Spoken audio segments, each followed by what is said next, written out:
Examples: barbiturates or any drug depresses the respiratory center will lead to respiratory acidosis. The reason why, because this one depress the respiratory center and then they keep the CO2 in. So keep CO2 in, which is decrease the pH, become acidosis, and due to respiratory ventilation. So that's why we call respiratory acidosis. Now, central nervous system injury to medulla oblongata. So injury does and also cause respiratory acidosis. So cannot breathing. So that's why keep CO2, which is decrease pH, decrease pH. So that stands for um, acidosis, and this is due to respiratory. So that's why respiratory acidosis.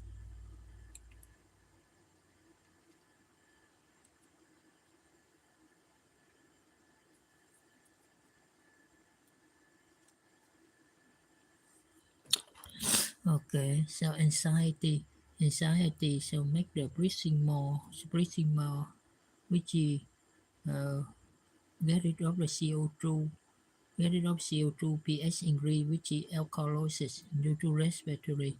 So this causes respiratory alkalosis.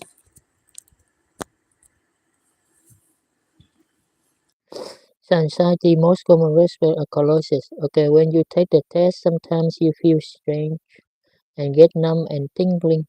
So especially around mouth and on the tips of the fingers, and becomes twitchy because you are the tetany.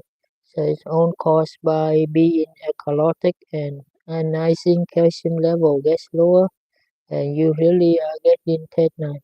Therefore, you become twitchy and paresthesia. So couple pedal or trousseau size are both sides of tetany. All due to tetany because of breathing too fast from anxiety. So pregnant woman then have a condition what have a respiratory alkalosis. The reason why respiratory alkalosis, let me say this first.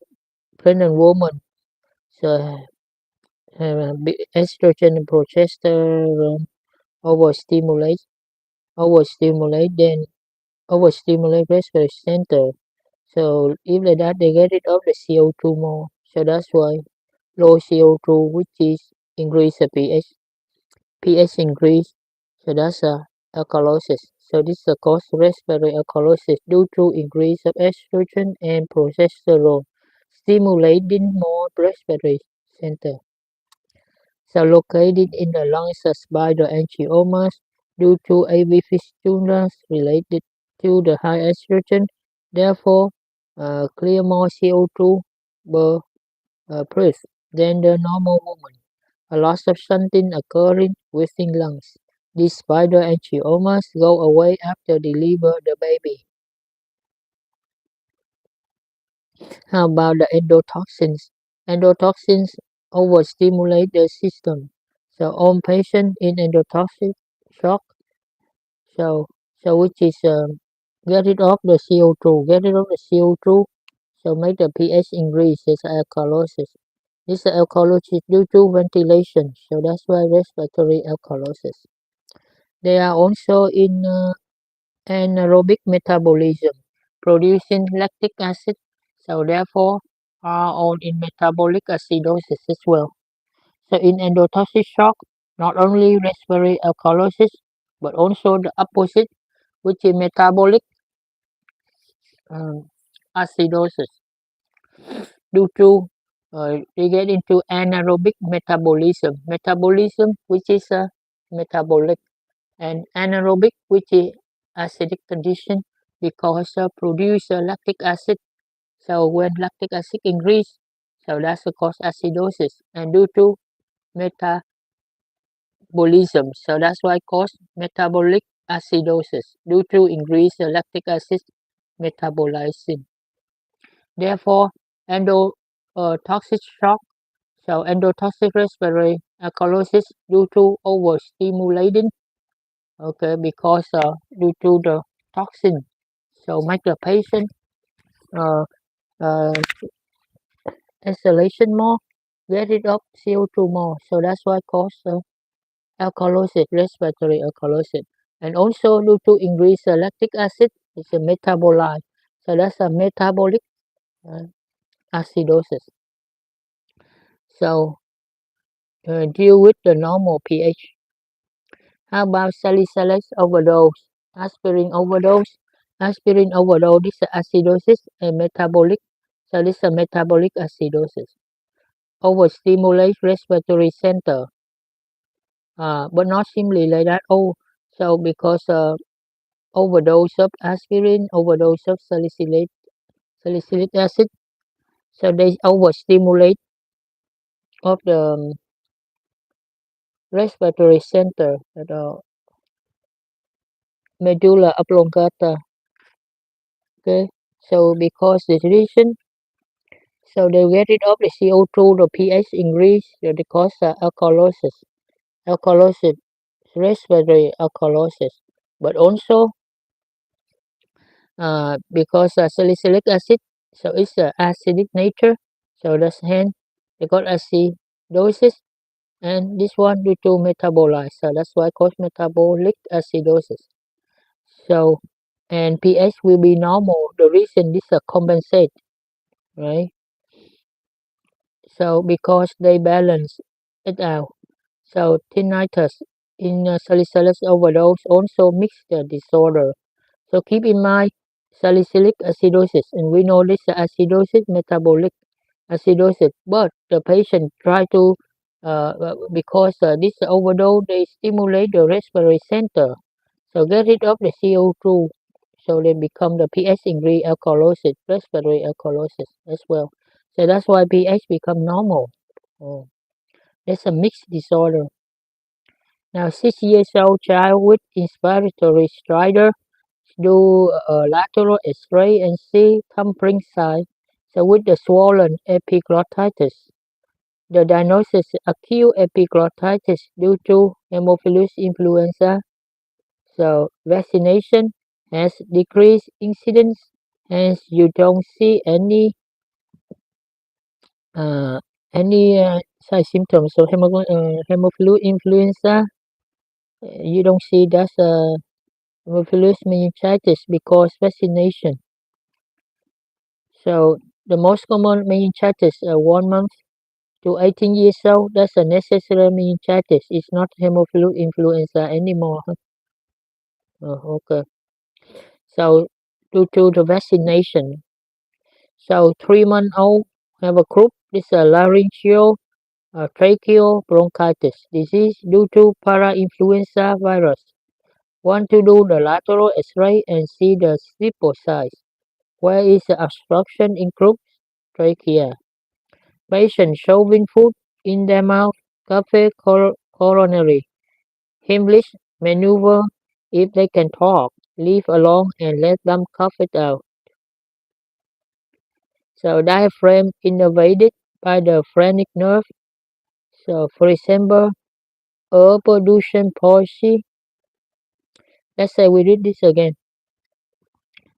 Um, 3 month old have a group. So laryngeal tracheal bronchitis disease due to para-influenza virus. Want to do the lateral X-ray and see the stipple size. Where's the obstruction in group which is trachea. In X-ray we see stipple size. That's a group para-influenza virus. Patient showing food in their mouth which is cafe coronary Heimlich maneuver. So if they can talk, leave alone and let them cough it out. Diaphragm innervated by the phrenic nerve. So there is a percussion palsy with brachial plexus injury, and the child has a respiratory difficulty, and diaphragm on right side is elevated. So paralysis of diaphragm will lead to increased CO2. So paralysis of diaphragm, which is unable to breathing out. So that's why they build up CO2. Build up CO2. So then, so then, which it cause acidosis. So this is due to ventilation. So this respiratory alkalosis. Now, Lou Gehrig's disease, amyotrophic lateral sclerosis disease. So this low motor neurons and upper motor neuron gone, therefore cannot breathe because no innervation to the diaphragm. So diaphragm and intercostal are paralyzed. How about Guillain-Barré? Guillain-Barré is ascending paralysis in a patient who a week ago had a respiratory infection. The spinal fluid shows increased protein, slight increase in lymphocytes, and a cramp stain negative.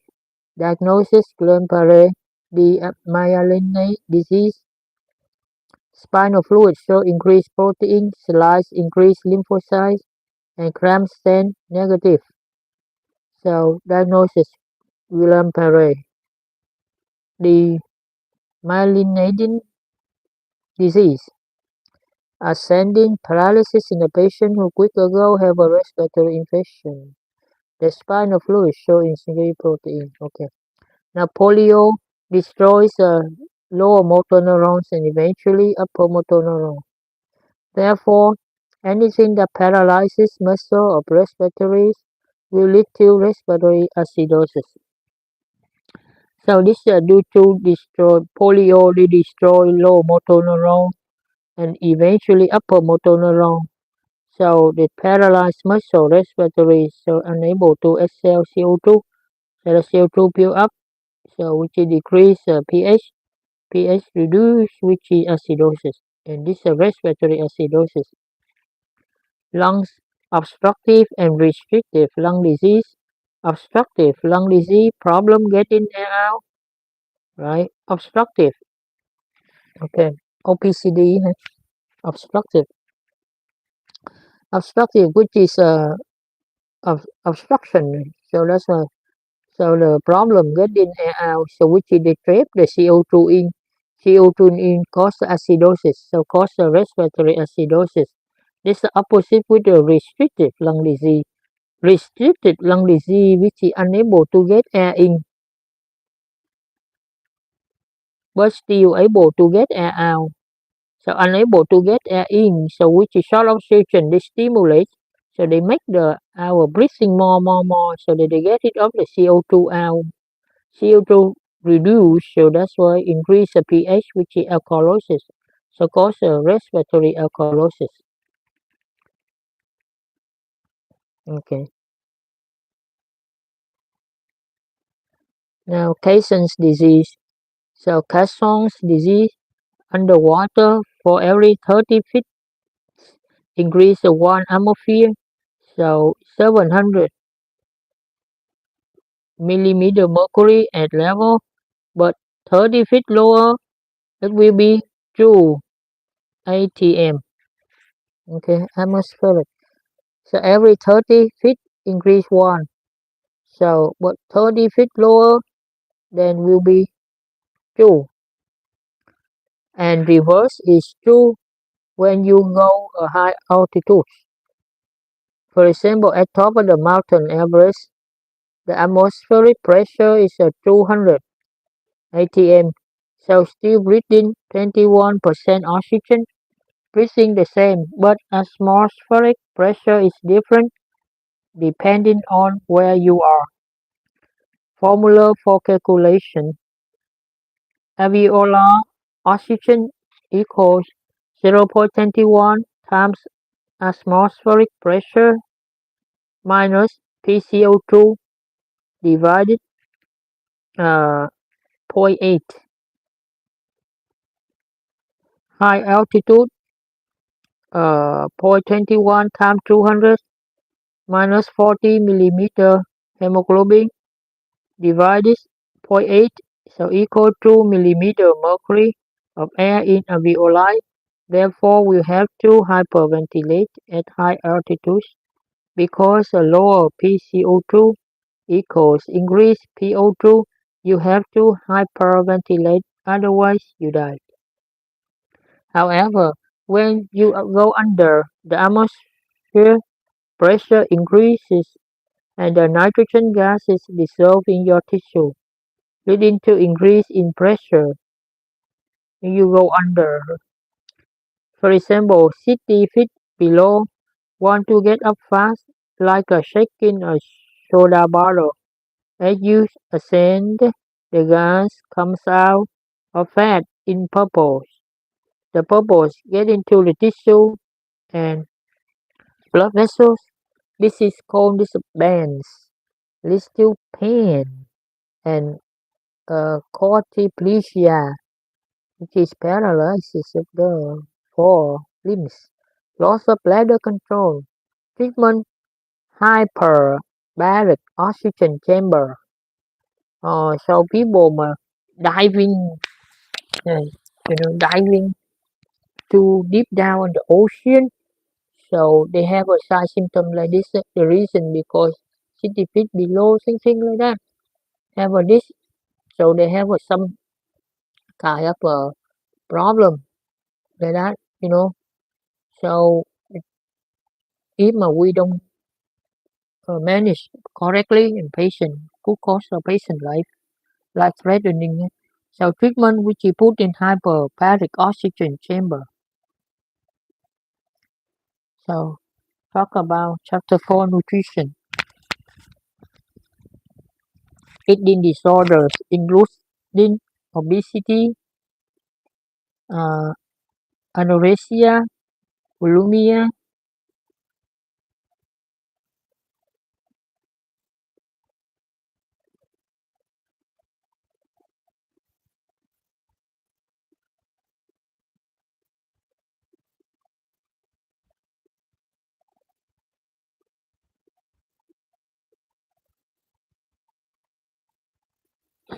Eating disorders, obesity, anorexia, bulimia.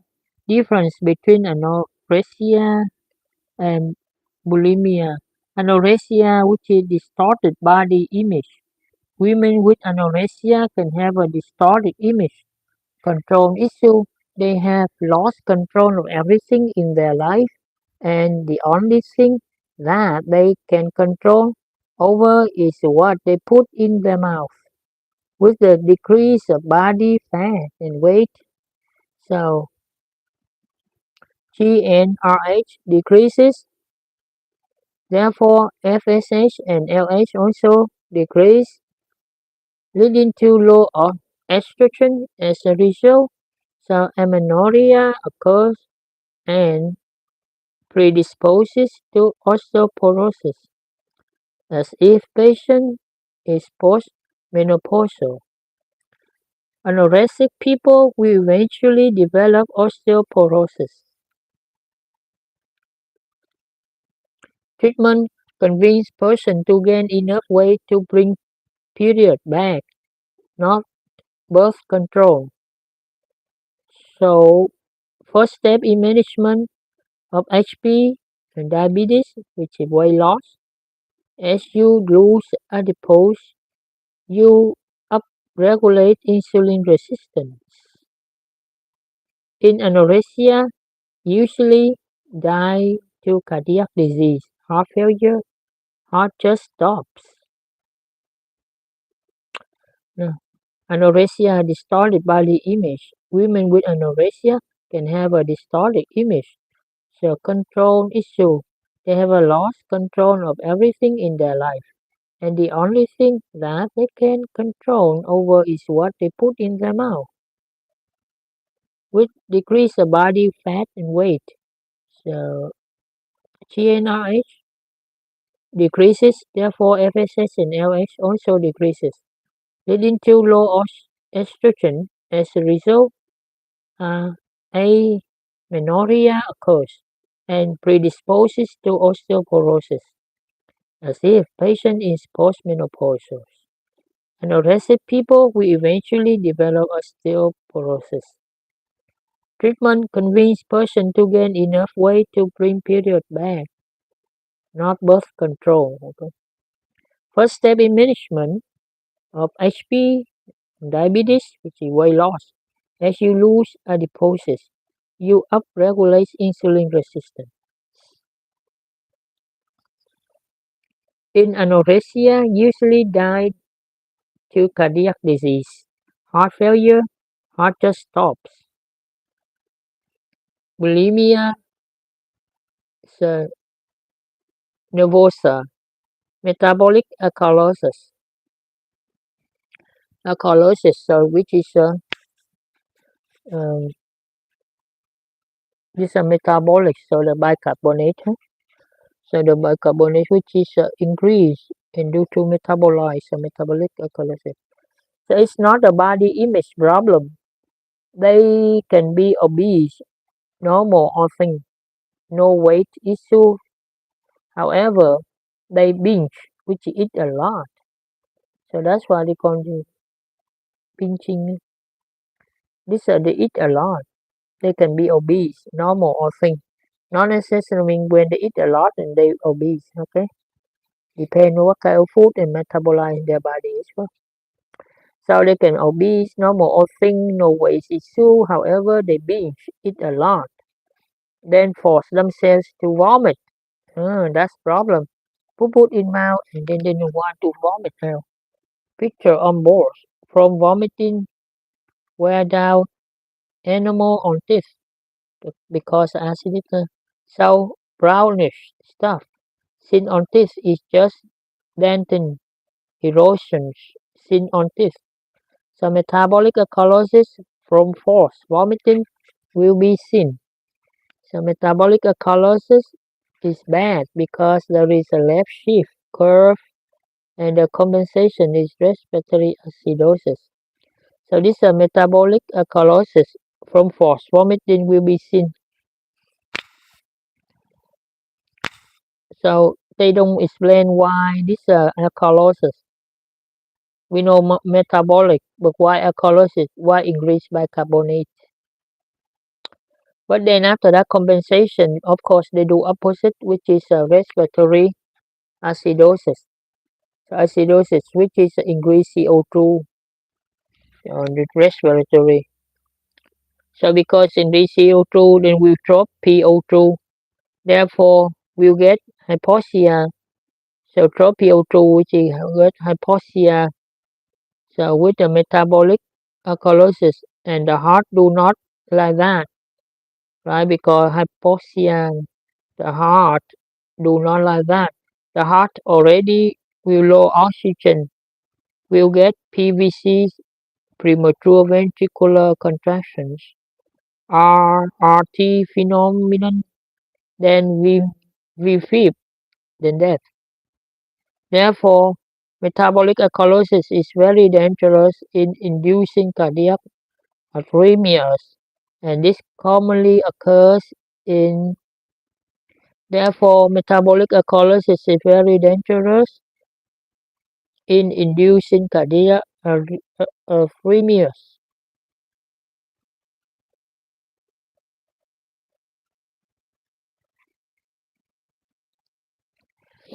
Therefore, metabolic alkalosis is very dangerous in inducing cardiac arrhythmias, and this commonly occurs in bulimic due to forced vomiting.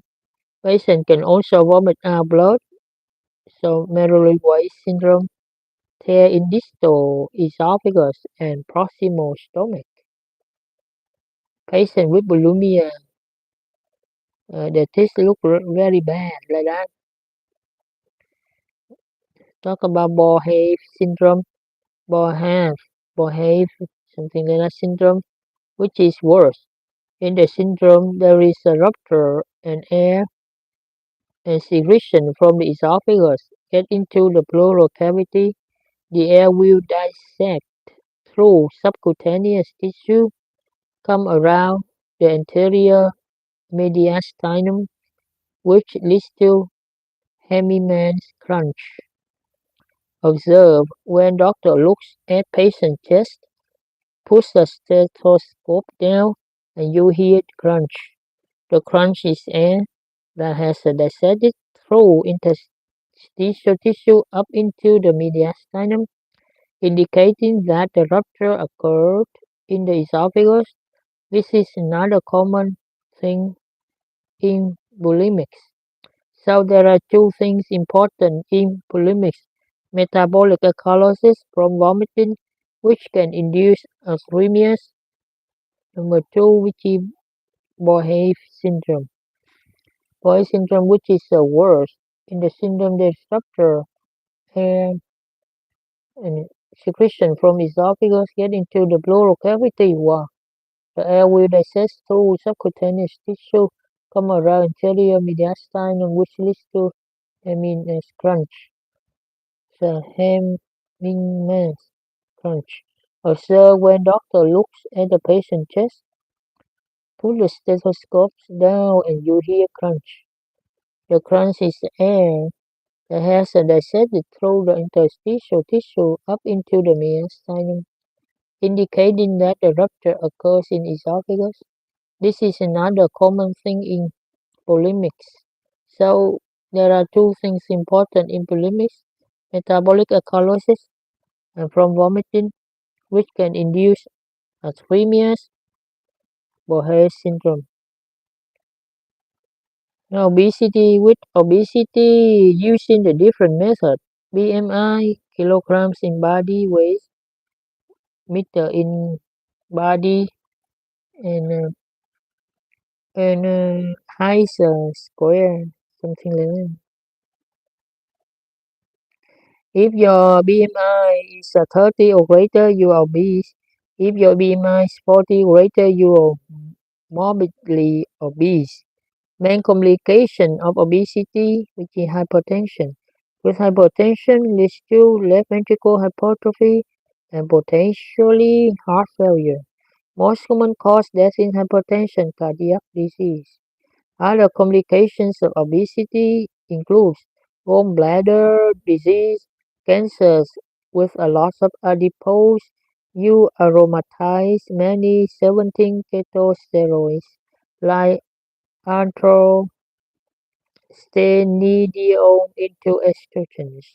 Therefore, will hyperestrenism on obese women have a hyperestrenism.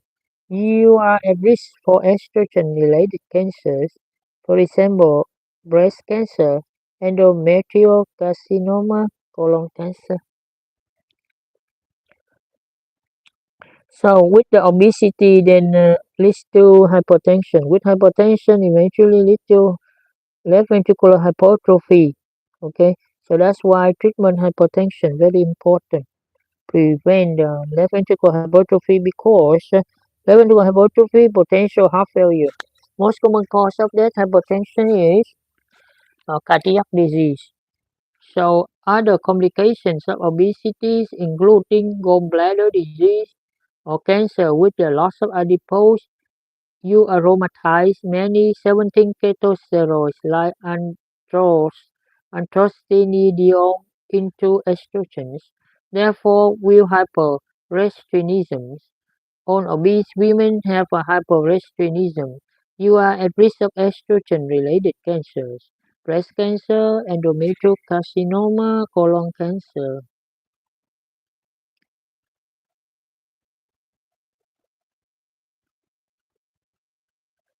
Okay, talk about malnutrition, protein calorie malnutrition. So malnutrition, protein calorie malnutrition. So marasmus, total calorie deposition and wasting away of muscle. However, high chance of survival if they get food. Child with uh, this a child with meramus, very skinny, very total calorie deposition and wasting away muscle. However, high chance survival if they get food. Oh, okay, give food and they. Now talk about kwashiorkor. Kwashiorkor problem gonna die. Have a carbohydrates but no protein. Also have anemia, cellular immunity problems. For example, no reaction to low albumin, acids, ascites, fatty livers. These kids are apathetic and needs to be force-fed. Therefore, kids with kwashiorkor is more likely to die than child with the meramus. Mm. Read it again. Kwashiorkor problem gonna die. Have a carbohydrate but no protein. Also have a anemia, cellular problem, no reaction to HGS, low albumin, ascites, fatty liver. These kids are apathetic and need to be force-fed. Therefore, kids with kwashiorkor is more likely to die than the kids with maramus. Example, kids with edema, flaky dermatitis, reddish hair, which is copper deficiency, then we can think of kwashiorkor.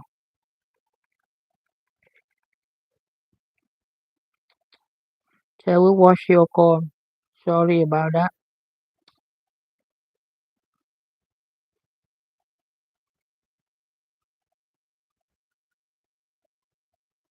Now, vitamins.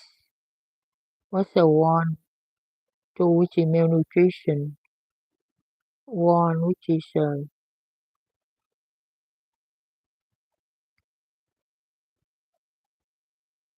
eating disorders. One, which is eating disorders. Two, which is malnutrition. Two, which is malnutrition. No, three, which is vitamins. So difference between fat and water soluble vitamins. So ADEK, that is a fat soluble vitamin. Huh? Remember that ADEK, ADEK. Fat soluble vitamins dissolve in fat, indicating that they are taken up by uh, chi- chylomicrons. The chylomicron will have a ADEK because vitamin A, D, E, K, because these are the fat soluble vitamins.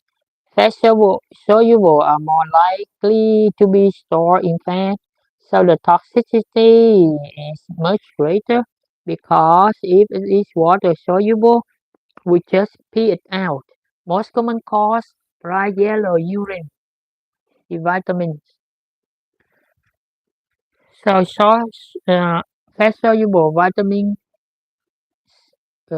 include ADEK.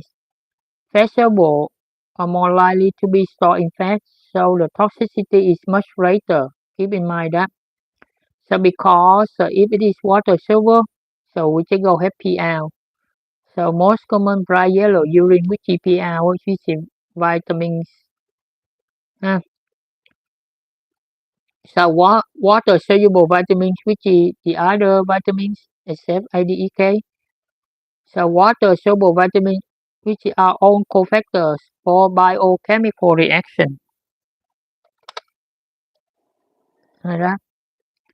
So fat soluble vitamins, vitamin A function is very important in children for growth and can have failure to thrive in vitamin A deficiency. Very important in uh, iodopsin, rhodopsin within the eyes, and the first sign of vitamin A deficiency is night blindness, which is nyctalopia. Vitamin A also prevents squamous metaplasia. Vitamin A function very important in children for growth, can have a failure to thrive in vitamin A deficiency. So very important in iodopsin and rhodopsin within an eye. And the first sign of vitamin A deficiency is night blindness. So it's called night blindness. We call this one noctolopia, nyctalopia or noctolopia. I don't know. Vitamin A also prevent the squamous metaplasia. Keep in mind that. I in vitamin A deficiency, which is they call this a night blindness, diplopia. So, example vitamin A deficiency, I with the squamous metaplasia, whose bumps on back of arms, whose bump on the back of the arm, they call this a follicular hyperkeratosis. I is aligned with the cuboidal epithelium. When you get squamous metaplasia, will get white spots on the eyes. Ah, okay. I think that's why they cause nice blindness. If becomes extensive, grow over eyes, and can lead to softening of the cornea or the keratomalacia and leads to blindness. Second most common cause blindness globally is a vitamin A deficiency. So we know what vitamin A has in the orange color, something like that, like a carrot, retinol thing. Huh? Most common cause blindness globally, which is trachoma. Trachoma, most common cause blindness in USA, diabetes. Therefore, vitamin A will prevent squamous metaplasia. If you have vitamin A deficiency and a non-smoker, a person can end up with squamous metaplasia, immense stem bronchus, and bronchogenic carcinoma. High in vitamin A deficiency. It again, example of vitamin A deficiency, the eye with the squamous metaplasia, whose pumps on the back of the arm, called this a follicular hyperkeratosis. Follicular hyperkeratosis. Eyes is lined with the cuboidal epithelium. When you get squamous metaplasia, you get white spots on the eyes. If become extensive, grow over eyes, can lead to softening of cornea, called this a keratomalacia, can lead to keratomalacia, which is softening cornea, leads to blindness. Second most common cause blindness globally is vitamin A deficiency. So vitamin A deficiency most common cause blindness globally. So globally, most common cause blindness globally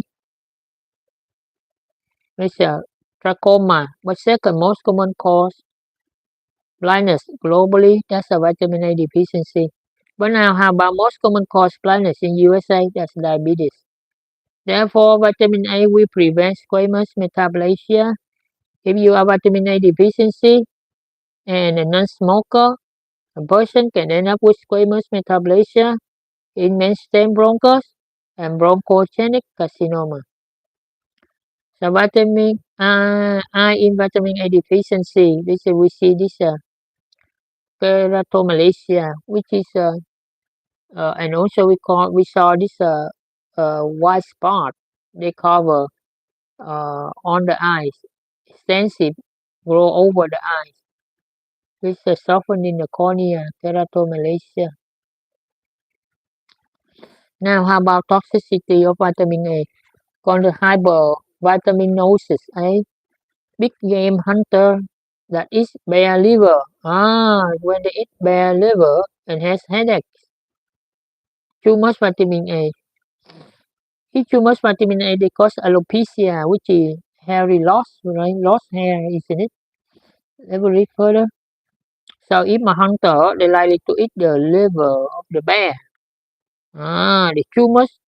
There's too much for vitamin A there, and it becomes a hyper vitaminosis A, which is toxic.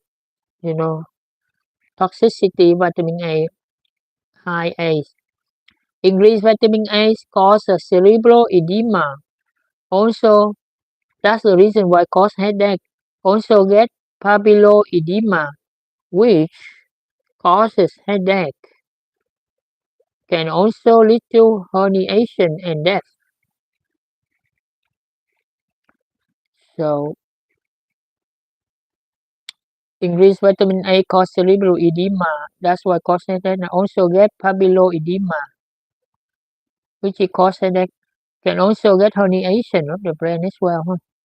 There is also increased retinoic acid used from treating acne and acute progranulocytic anemia.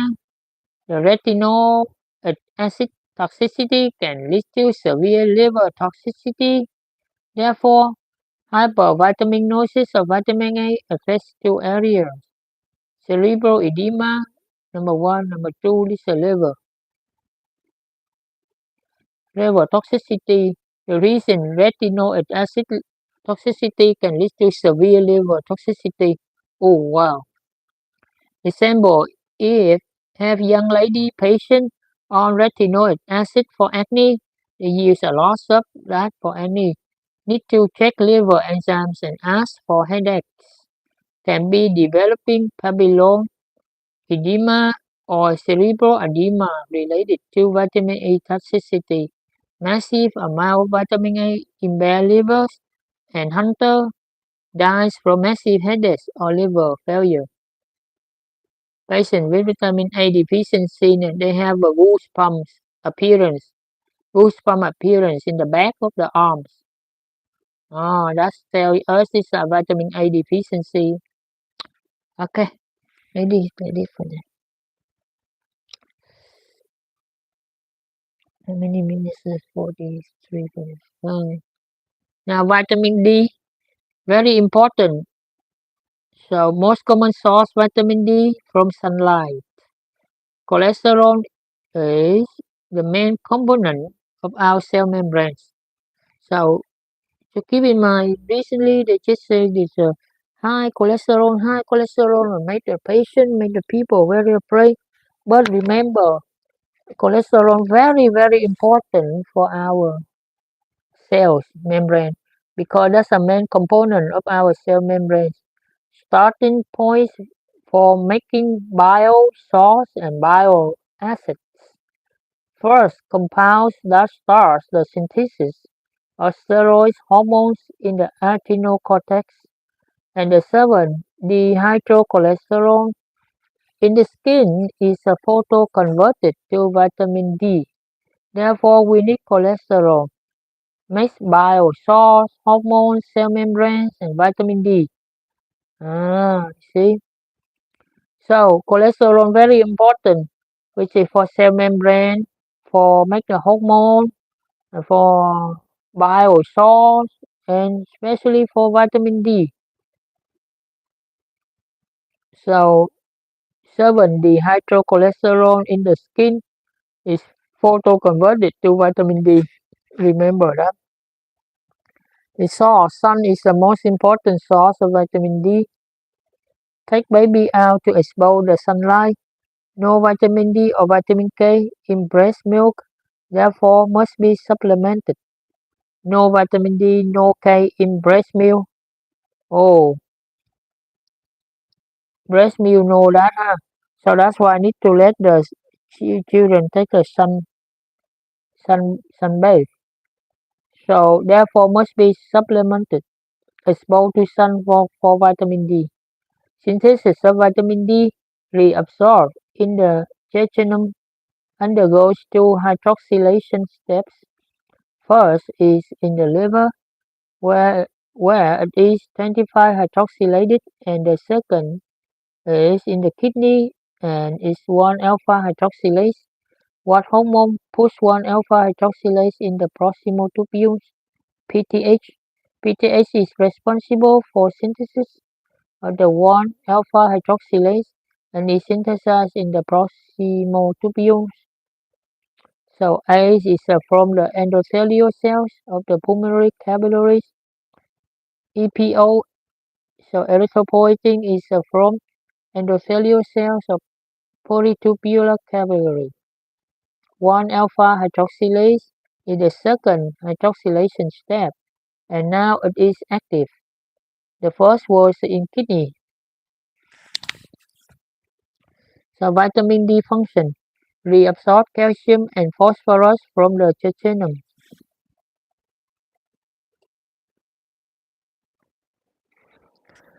So it has to reabsorb both of these because its main job is mineralizing bone and cartilage. Have to have appropriate solubility product to be able to do that. Calcium and phosphorus are necessary to mineralize cartilage in bone, like osteo-making bone. Therefore, so it makes sense to reabsorb calcium and phosphorus because it needs to make sure that both of them are present in adequate amounts to have adequate solubility products in mineralized bone. So PTH parathyroid hormone functions is somewhat related to vitamin D metabolism. It helps the last step for hydroxylation vitamin D synthesis.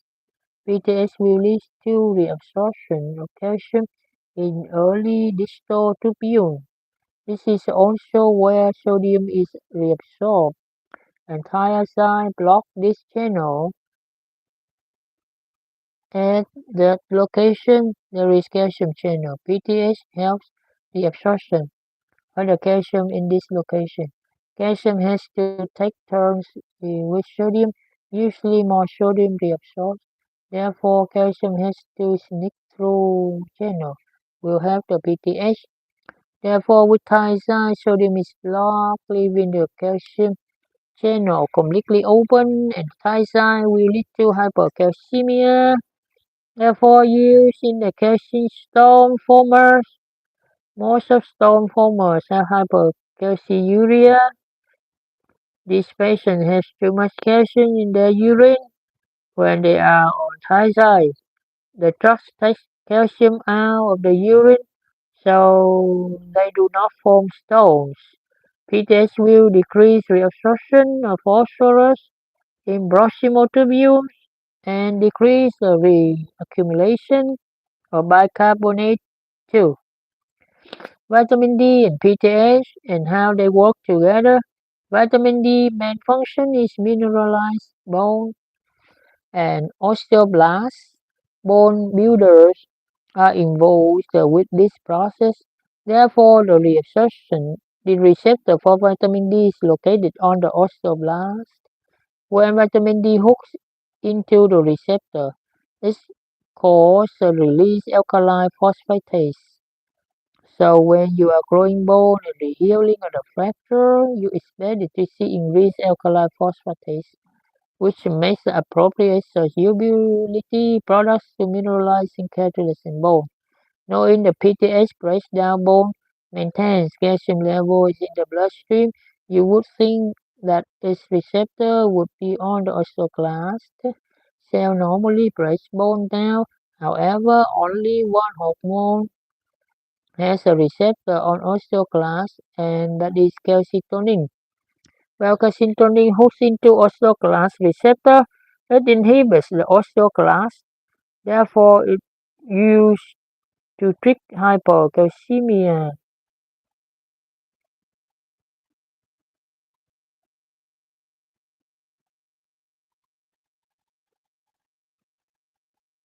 When calcitonin hooks into osteoclast, calcitonin also used to treat osteoporosis.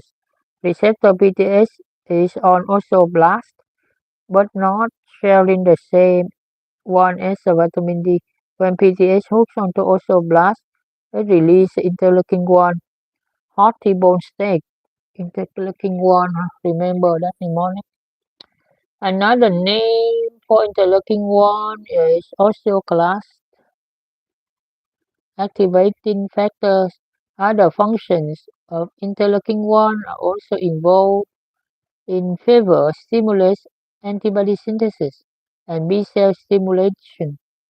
So interleukin-1 released from the osteoblast activates osteoclast via interleukin-1 released from osteoblast, and osteoclast is signaled to break down bone to maintain calcium levels in our bloodstream. Now, sex hormones keep interleukin-1 in check. In women, the estrogen levels keep a check on interleukin-1. Do not want too much osteoclast activation. In men, So it is testosterone that keeps interleukin 1 in check. Put inhibitory effects on interleukin 1 release from osteoblasts after PTS hooks in. Therefore, in women can see why they get osteoporosis, lack of oxygen, interleukin 1 not in check, and breaking more bone down than making. This is the mechanism of postmenopausal osteoporosis. PTS is more involved in maintaining calcium levels in our blood, while vitamin D is more involved in mineralizing our bones and cartilage. Vitamin D deficiency, many reasons, lack of sun, poor diet, liver disease, renal disease. Example, patient with phenytoin and patient has a hypocalcemia. Why? Phenytoin alcohol barbiturates pumping on induce a cytochrome P450 system located on SER, therefore get SER hyperplasia. So therefore you metabolize drugs and other things make in the liver, including 25-hydroxy vitamin D.